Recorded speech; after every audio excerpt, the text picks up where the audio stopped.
Well, here we are checking Amazon, and you can actually buy cars on Amazon. That's right, up in 2024, all it takes is Alexa, all it takes is your cell phone or your internet connection, and you're able to buy a car online on Amazon. What could possibly be wrong with that? What can go wrong? Well, let's take a look at it. First of all, let's experiment with this, shall we? I want to start out by saying there's several manufacturers that are on board with this right now, and they're currently stores or access points for some manufacturers, major manufacturers, to actually log into Amazon, and you can start to browse just from the Amazon front page. Brands like Dodge, Jeep, the Stellantis brands, for example, Nissan, Volvo, Volkswagen, and as well Mitsubishi. But we can't forget the big news is in 2024, the first official connection and collaboration between Amazon and an OEM car manufacturer is with Hyundai. Yes, that's right. Hyundai is actually getting totally on board with Amazon. Amazon's on board with Hyundai. What can possibly be wrong with that? Seems great, right? I mean, we're all used to actually using these cell phones for everything. But let's take a look. Let me just walk you through this really quickly and what currently it looks like and what the interface looks like today. We'll talk about this. So scroll through, you can click in, just scroll through. You do happen to see, be able to pick out the manufacturer, the OEM. You click into that, and then you kind of select your locations and all these things. You get all that buttoned up. And then you finally move along and you can get to a place where you find an opportunity to sort of pick and make your own car. What we can do is find that, okay, there's a lot of great options. You can go in, we'll pick Jeep. We've picked Jeep, as you can see. We're going to scroll through. And when you really get to it and you click in and it links US, Canada, and it gets you through, you're actually going in to the Jeep website. So you're actually not even going in to Amazon per se. Amazon hosts the front page, but these other car manufacturers are still in the back. So all you're basically doing is hot linking a lot of these car manufacturers' main home pages to Amazon. So really, when you start getting and start looking into it, it's really nothing more than a glorified, advertisement. And Amazon has a lot of traffic. We know how e-commerce works in a lot of cases with Amazon. Manufacturers, are always trying to sell their and pitch their products, and the margins are small, but the opportunities are huge. And obviously between Amazon and Hyundai, it's breaking news. So Amazon wants to get on board because it's a breakthrough new opportunity, and Hyundai clearly wants to extend its tentacles, if you will, out to other markets that maybe aren't typically browsing for these cars. And it might be one of those things where while you're scrolling through and you happen to see a car ad come up and you're like, well, I could actually use a new car. But that's not the problem. The problem is, not just looking at Jeep. Obviously I've kind of scrolled through Jeep. You pick your location, pick your features, get a total, but you're actually in the Jeep website, and that's what really kind of blows my doors off.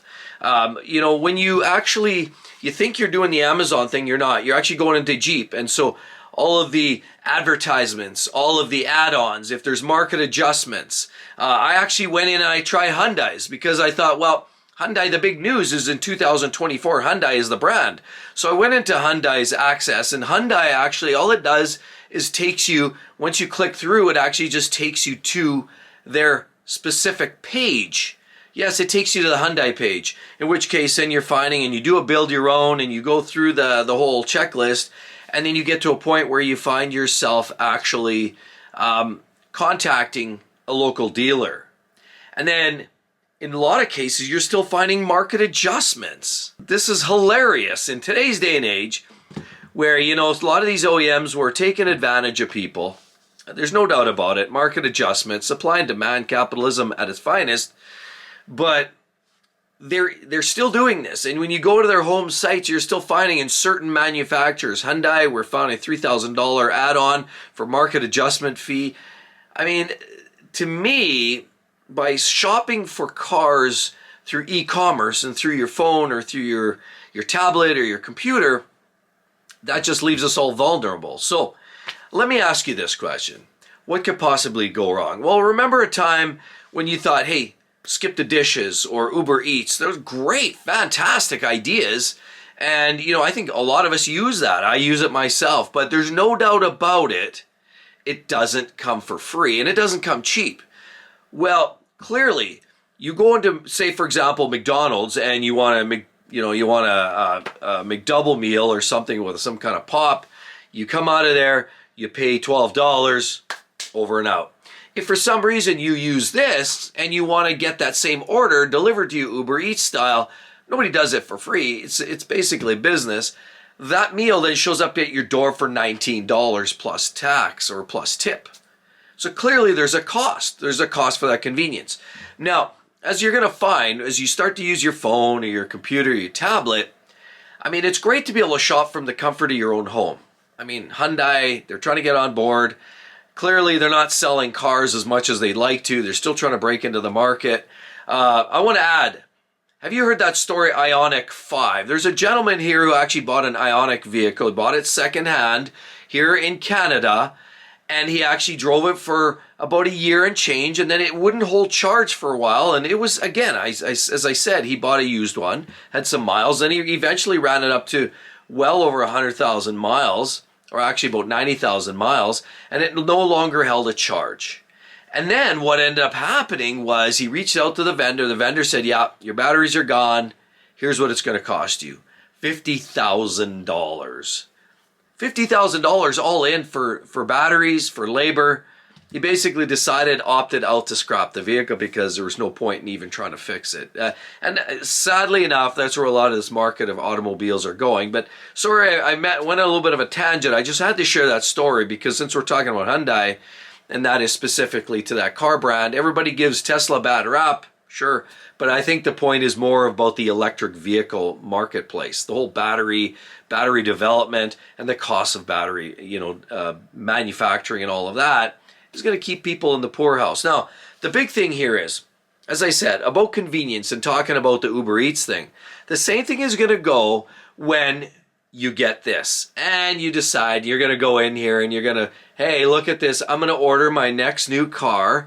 Yeah, here we are. Oh, I scroll through a couple little keystrokes, scroll down, do a build your own, and you can all do it on the interface of Amazon, and you can trust Amazon because a lot of people trust Amazon. It's a convenience. You get Amazon Prime, usually you can get a product delivered in a day or two. Everybody loves that, right? Everybody wants now, it's the instant gratification. But as we said about Uber Eats, that $12 meal soon costs you $18. Well, let me just remind you, as I'm kind of scrolling, I found Hyundai actually tacking on a $3,000 market adjustment fee. Now, you'd like to think that these manufacturers and Amazon would start to collaborate and start to say, look, okay, almost like what Costco does, right? You know, there's cost control there, and they say, we'll promise we'll put your product online, it'll be featured, it'll be well marketed, and you'll make a lot of money, but you're gonna have to give us a cut because we need to have that margin. Well, it's the same thing should be going with the cars, and time will tell, because 2024 is when we're gonna first test run this whole situation with Hyundai and Amazon.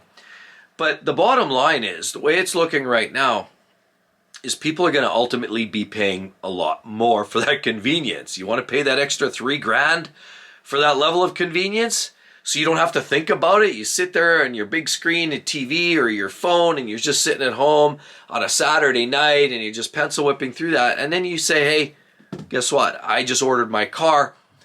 Where do you get that car? Well, the reality is they're not obsoleting the local dealers either. So what's happening is the local dealers are getting credit for these sales. The local dealers are providing the delivery. So this sales structure or business profile does not necessarily obsolete the local dealers, because right now it's not like Tesla where they sell direct to, and all you have is basically an outlet where you collect your car. These dealers and the service networks are all still there. There's not an intention at this point to make the dealers disappear. All it is another opportunity for marketing, get more eyes on the prize. And so what can go wrong with that? Again, the thing is overpaying for products. I mean, a lot of people, you have easy, convenient opportunities to go through your digital device and order up your new car. what you're going to end up probably doing is overpaying. You're not going to look at the fine print. You're probably not going to look at all the details. You'll look at the high level, yeah, absolutely, but you'll even justify it. And I know I've talked to people who've justified and said, I don't mind paying a little extra if it means I don't have to deal with salespeople, if I don't have to go pick it up, if I don't have to even deal with any of that nonsense, if I don't have to leave the house to go shop, if I don't have to go for test drive. Yeah, a lot of people justify paying more, and that's kind of where we've come. I mean, people are just getting used to overpaying for everything now.